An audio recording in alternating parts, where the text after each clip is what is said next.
Hey everyone, so today I'm going to walk you through how to install Seizo and get your website up and running. It's actually pretty straightforward, so let's jump right in. First thing first, you're going to need a GitHub account. Head over to github.com and sign up if you haven't already. Next, go to cloudflare.com and create an account there. Oh, and here's a cool tips. You can actually just sign in with your GitHub account if you want to. It will make things easier. Now about domain, this is totally optional, but if you want a custom domain, I do recommend grabbing one from Cloudflare. Their price is pretty fair. But listen, learn from my mistake here. I got a .tech domain because the first year was like $1 and I thought it was 3 year. Wrong. The next year, the renewal fee will be jumped to $29 per year. So my advice, stick to .com domain. Don't get fancy about weird extension like ID. Always check the renewal fee before you commit because changing the domain later is honestly a pain in the ass. To grab a domain in Cloudflare, just click Domain Registration on the left panel and type in what domain you want. If you don't want a custom domain right now, no worries. We will use Cloudflare free subdomain instead. Next, alright, now the fun part. Go to Seizo Genshin tag, download the apps. Once installed, you should be able to see Seizo's icon on your desktop. Double click it and it will ask you to log in your GitHub account again. Here's what is going to happen. Seizo will going to install every software you need to run a website locally. On Windows, it will install Winget, Node.js, Git, C++ runtime, and GitHub CLI. On Mac and Linux, you will install Brute, Node.js, Git, and GitHub CLI. This will take a bit of time, so grab a coffee or something. When it's done, it will tell you to quit the app. Next, start the app again and you're going to configure everything to connect to your GitHub account. You will see a pop-up to asking to connect and just click it, log in with your GitHub and enter the code it show you. Don't worry, it's just one-time things. After this, opening Seizo will be straight to your projects. Okay, now you are looking at the empty project directory. See the new project button on the top right, click it. You will see a bunch of themes to choose from. Some are free, some are premium. The premium one have more components, but the free themes are still pretty solid. If you have bought the premium themes before, you will find it on the Pay Themes tabs on the left. Pick a theme you like. When you are ready, hit the download button. Now it is asking for website names and URL. Enter whatever name you want for your website. For the URL, if you bought a domain, enter it here, but remember to include the HTTPS. If you haven't bought a domain, no problem. Just use a GitHub free subdomain. It will be something like your website names.page.dev. Hit confirm download and Seizo will download the theme to your computer.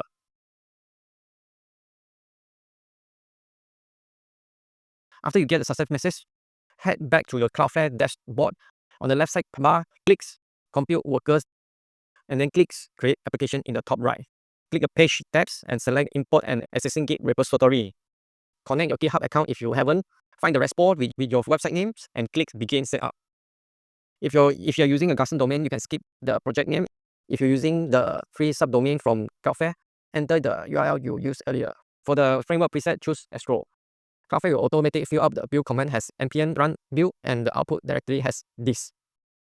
Just click Save and Deploy and let it do its things. Once it's successful, you can preview your website through these links.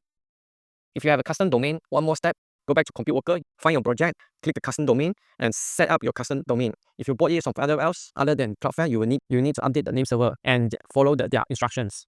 And now you're probably wondering how to edit this website. Go back to Seizo app and click on your project. And now it will check everything, install dependency, and start running your website locally. Once it's done, you will see the overview page. Click page to see all your page. You can add new page here. In page sections, you can see there are 2 pages right now. Let's say you want to edit a home page. You just click the edit component on the home page row. Inside the component editor, you will see all the components stacked in order. You can add the component or you can delete the component as well. As you can see, the first one is the hero component. To edit the hero component, just click on the hero component and there will be has a list of fields which allow you to edit the components. Just remember to hit the save button at the bottom to actually see the changes.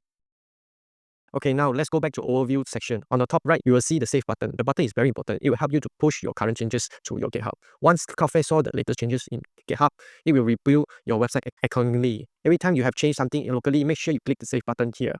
Next, I will explain the sync button. What it does is to reset the changes you have made and sync the latest changes from your GitHub. Next, we have the red square. The red square indicates the website is running locally.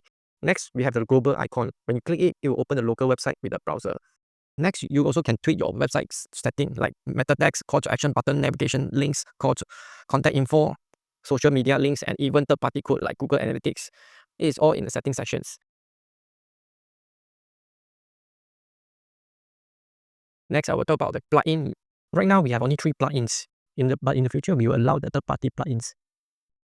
And that's it. Now you have a live website that can edit anytime. If you want to support this project, we have a membership program. It's kind of like Patreon, or you can grab one of the premium themes. But honestly, the most valuable things you can give me is your feedback. What feature you want and what give you troubles. Let me know in the comments. Thank you for watching. I will catch you in next time.